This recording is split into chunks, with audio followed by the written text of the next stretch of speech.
안녕하십니까. 대전, 세종, 충남 뉴스입니다. 아산의 한 마을 주민들이 툭하면 집 앞으로 날아드는 골프공 때문에 불안감을 호소하고 있습니다. 하루에도 여러 번 이런 일이 반복되고 있다고 하는데요. 어떻게 된 일인지 김예은 기자가 마을에 다녀왔습니다. 대형 화물차에 골프공 하나가 뚝 떨어집니다. 차 유리창 바로 앞으로도 집안 마당에도 수시로 골프공이 휙 날아듭니다. 집주인은 인근 골프 연습장에서 날아든 골프공에 한 달 만에 차량 2대가 파손됐다고 토로합니다. 차 유리가 이제 금이 갔고 다른 차 한 대에 이제 백밀러 부분에 이제 골프공이 맞아서 이제 백밀러 부분이 이제 파손이 되어 있는. 이웃들 역시 난데없이 날아오는 골프공에 놀라고 장독이 깨지는 등의 피해가 반복되고 있다며 대책 마련을 요구하고 있습니다. 지붕 맞고 떨어질 때도 있고 그러면 그냥 천둥 치는 소리가 나. 이 뚜껑은 다 깨트려 갖고서는 이거 새로 다 사다가 한 거거든. 머리 다치면 큰일 나잖아.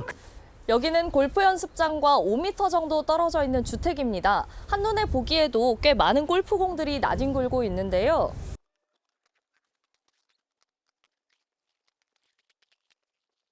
앞마당만 잠깐 살펴봤는데도 이렇게나 많은 골프공을 주울 수 있었습니다. 하지만 골프 연습장 측은 골프공이 그물을 뚫고 인근 주택까지 날아가는 건 불가능하다는 입장입니다. 그러면서도 주민들 항의에 최근 한 달 사이 2차례나 그물을 덧대는 등 사고 예방에 힘쓰고 있다고 밝혔습니다. 위험하다는 걸 알기 때문에 최대한 제가 어떤 피해를 안 입도록 이렇게 신경 써서 수리하도록 하겠습니다. 자치단체가 중재에 나서봤지만 시설 규격 등의 기준이 없다 보니 보수를 요청하는 것 말고는 뾰족한 방법이 없는 상황. 그 사이 하루에도 몇 번씩 날아드는 골프공에 맞지나 않을까 주민들은 불안해하고 있습니다. KBS 뉴스 김예은입니다.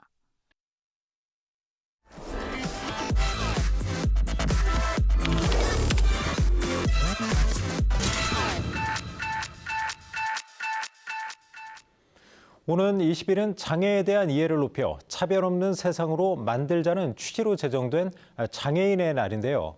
대전에 새로 들어선 한화 이글스 야구장을 보면 이런 취지가 무색합니다. 최신 시설이지만 장애인의 이용은 불편해 장애인 권익이 오히려 퇴보했다는 비판이 나오고 있습니다. 박연선 기자가 현장에 다녀왔습니다. 대전 한화생명 볼파크 내야에 마련된 휠체어석. 바닥에 휠체어 지정석 표시가 그려져 있긴 하지만 트인 공간이다 보니 다른 관람객들이 수시로 지나다닙니다. 가장 큰 문제는 경기 관람에 필요한 시야 확보입니다. 휠체어를 탄 장애인의 눈높이에 맞춰 카메라를 설치해봤습니다. 잠깐 사이인데도 앞줄의 팬들이 수시로 일어나고 깃발 등의 응원 도구가 순식간에 앞을 가로막습니다. 경기 중반 이후에는 서서 응원하는 관람객들이 많아 직관 대신 휴대전화로 봐야 할 처지입니다. 우선은 공격 때 다 일어나서 보시잖아요. 그럼 진짜 아무것도 안 보이고. 동반자에 대한 배려도 아쉽습니다. 다른 구장들은 휠체어석을 살 때 동반자석을 함께 구매할 수 있게 하거나 무료로 제공하기도 하지만 한화생명 볼파크에서는 휠체어석 동반자는 일반 관람객과 입장권 예매 전쟁을 치러야 입장이 가능합니다. 동반인 좌석은 어떻게 해야 돼요? 그거는 따로 그 일반석을 구매를 하시고 네. 어디 가시면은 의자를 하나 주실 거거든요. 네. 그럼 그 휠체어 옆에 의자를 두시면. 그마저 장애인을 챙기기 위해서는 제값 주고 산 일반석을 비워둔 채 보조의자에 앉아 곁을 지키는 상황. 의자 수령과 반납도 직접 해야 해 외야석의 경우 철제 의자를 들고 경기장 반바퀴를 돌아야 할 처지입니다. 친구의 안전 문제도 당연히 기본으로 신경을 써야 되는데 의자 자체 무게도 가벼운 게 아니어가지고 외야까지 들고 오가는 내내 너무 힘들었고요. 메이저리그급 최신식 시설을 자랑하면서도 정작 장애인 관람객 배려는 퇴보한 대전 한화생명 볼파크. 한화이글스 측은 일단 올 시즌을 치르면서 문제점을 종합적으로 판단한 뒤 시설 변경 등을 추진할 계획이라고 밝혀 장애인과 동반자의 불편은 당분간 계속될 것으로 보입니다. KBS 뉴스 박연선입니다. 최근 대전 지역 학교에서 발생하는 급식 파행과 관련해 전교조 대전지부가 대전교육청에 책임 있는 자세를 촉구했습니다.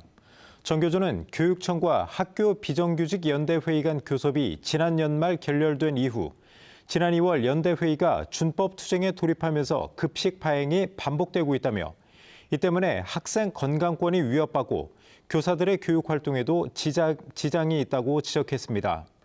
정 교주는 대전교육청이 혼란의 책임을 학교 현장에 떠넘기지 말고 교섭 재개 등 사태 수습을 위한 조치를 취해야 한다고 주장했습니다. 지자체가 운영하는 공공체육시설을 이용하다 다칠 경우 보상받을 수 있을까요? 해당 시설이 영조물 배상 책임보험, 군의 치료비 특약에 가입했다면 가능한데요. 충남 공공체육시설 4곳 중 한 곳은 이 보험과 특약에 가입하지 않은 것으로 조사됐습니다. 성용희 기자입니다. 청양의 한 게이트볼장입니다. 고령 이용자가 많다 보니 넘어지거나 공에 맞아 다치는 일이 종종 일어납니다. 하지만 이런 경우 치료비는 본인이 부담해야 합니다. 공공체육시설이지만 보험에 가입돼 있지 않기 때문입니다. 그제도 배 하다가 한 사람 넘어져가지고 고관절이 나갔어요. 자기 자비로 치료를 하다 보니까 상당히 애로가 많습니다. 공공체육시설이 가입할 수 있는 보험은 영조물 배상 책임보험. 여기에 군의 치료비 특약을 추가하면 개인 과실로 발생한 사고까지 보상이 가능합니다. 이용 주민을 보호하는 장치로 판단해 보험과 특약에 가입한 시설도 있습니다. 하지만 의무가 아니다 보니 가입이 안 된 곳도 상당수입니다.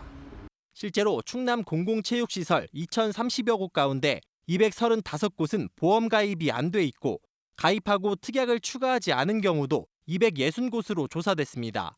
전체의 4분의 1에 달합니다. 있는 보험을 활용하지 못하는 사례도 적지 않습니다. 최근 보험과 특약에 가입한 시설에서 다친 한 여성은 지자체가 보상을 거부하자 감사위원회에 민원을 제기한 끝에 보상을 안내받기도 했습니다. 적절하게 보상이 이루어질 수 없는 그런 경우가 발생할 수 있기 때문에 영조물 배상 책임 보험을 반드시 들도록 의무화하고 특약에 가입할 수 있도록 권고 조치. 충남도는 전국 공공체육시설에 보험 가입을 의무화하도록 정부의 체육시설법 개정도 건의할 계획입니다. KBS 뉴스 성용입니다. 조기 대선을 앞두고 더불어민주당이 후보를 선출하기 위한 순회 경선을 내일 충청권에서 가장 먼저 시작합니다. 민주당은 내일부터 나흘 동안 충청권 권리당원 대상 온라인 투표를 진행하고 19일 충북 청주에서 합동 연설회를 한 뒤 충청권 투표 결과를 발표할 예정입니다. 충청권에 이어 모레는 영남권에서 투표가 시작되며 오는 27일까지 4개의 권역별 순회 경선과 국민선거인단 투표를 진행해 27일 최종 후보를 선출할 계획입니다.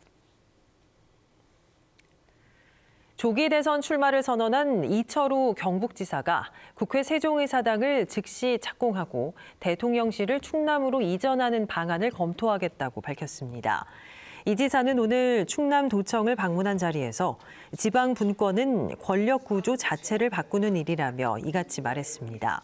또 대전 충남 통합특별법, 아산 경찰병원 설립 등 지역 현안을 언급하며 대통령이 되면 지역의 목소리를 가장 먼저 듣고 반영하겠다고 강조했습니다. 국제 기술 경쟁이 갈수록 격화되는 가운데 국내 과학기술 개발을 이끄는 곳 중에 하나가 바로 대전 대덕특구의 한국전자통신연구원입니다. 그동안 개발한 기술로 최근 3년간 거둔 기술료 수입만 1,500억 원이 넘는다고 합니다. 양민호 기자가 보도합니다. 한국전자통신연구원의 미디어 방송 연구실은 우리나라가 세계 최초로 초고화질 TV, UHD 방송을 가능하게 한 기술 개발의 산실입니다. 이 연구실에서는 UHD 송수신기와 중계기 등으로 300건이 넘는 특허를 출원했습니다. 지난해에는 더 적은 에너지로 보다 많은 용량의 UHD 영상을 보내는 다중 송수신 안테나 확장 기술이 ATSC 북미 방송표준 기구로부터 국제 표준으로 제정됐습니다. 북미 방송표준 기구에서 공식적으로 승인이 되었습니다. 그 기술들이 현재 이제 남미라든가 인도라든가 다른 나라에 확장하기 위해서 계속 노력하고 있고. 지난해 전자통신연구원이 새로 받은 표준 특허는 68건, 누적 건수는 1,215건입니다. 이 가운데 국제 표준으로 제정된 기술만 지난 2020년까지 73건이던 것이 지난해 222건으로 느는 등 5년 사이 3배 이상 증가했습니다. 성과는 차세대 통신 분야인 6G에서 두드러졌고 인공지능과 양자, 메타버스 등 미래 기술 분야에 두루 걸쳐 있습니다. 휴대전화 보급이 본격화되던 1990년대 말 국제 표준으로 채택된 CDMA는 우리나라를 통신 강국으로 이끌었고 전자통신연구원에는 기술료 수익 3,200억 원을 남겼습니다. 최근 3년간 거둔 기술료 수입도 1,500억 원에 달합니다. 이미 선도자의 입장에 있다고 생각을 합니다. 신기술과 새로운 분야에 대한 노력을 경주를 하고요. 갈수록 격화되는 글로벌 기술 전쟁 시대, 험난한 경제 전쟁에서 살아남는 유일한 길은 한 발 앞선 기술뿐입니다. KBS 뉴스 양민호입니다. 뉴스를 마칩니다. 여러분 고맙습니다.